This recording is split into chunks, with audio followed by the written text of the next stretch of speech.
what so proudly we hail, at the twilight's last gleaming, whose broad stripes and bright stars through the perilous fight o'er the ramparts we watched were so gallantly streaming, and the rockets' red glare, the bombs bursting in air, gave proof through the night that our flag was still there. Oh, say does that star-spangled banner yet wave o'er the land of the free and the home of the brave.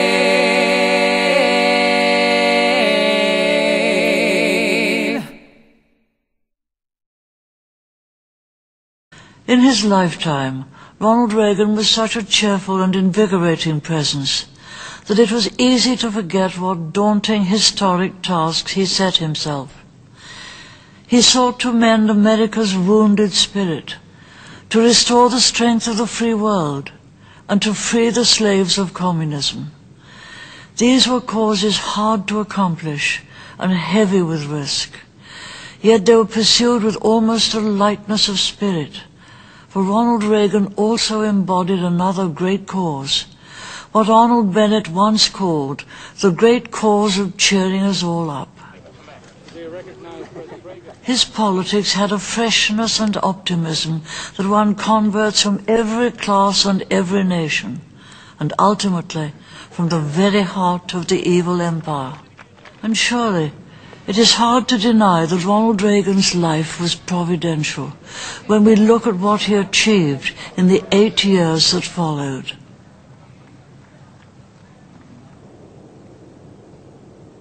Others prophesied the decline of the West. He inspired America and its allies with renewed faith in their mission of freedom.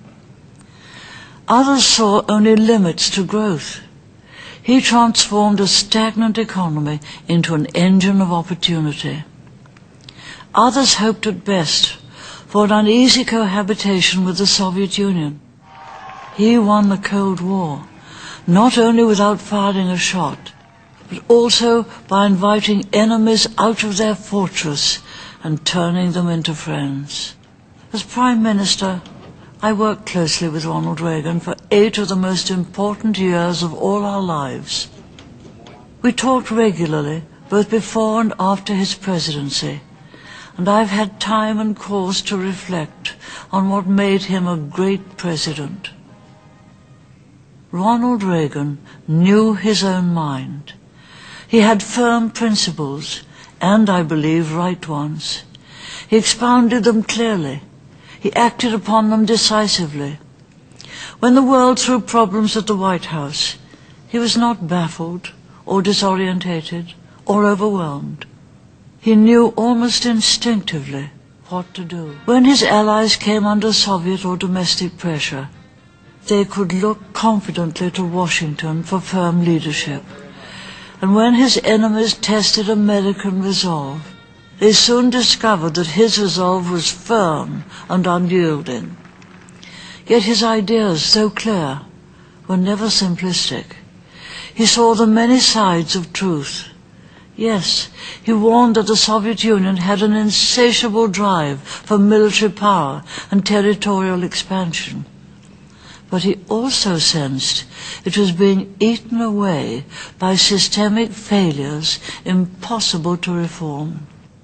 Yes, he did not shrink from denouncing Moscow's evil empire, but he realized that a man of goodwill might nonetheless emerge from within its dark corridors. So the President resisted Soviet expansion and pressed down on Soviet weakness at every point, until the day came when communism began to collapse beneath the combined weight of those pressures and its own failures. And when a man of goodwill did emerge from the ruins, President Reagan stepped forward to shake his hand and to offer sincere cooperation.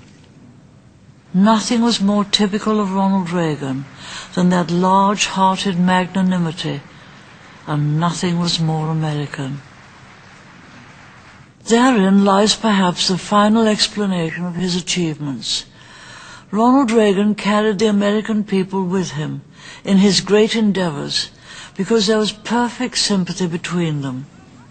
He and they loved America and what it stands for: freedom and opportunity for ordinary people.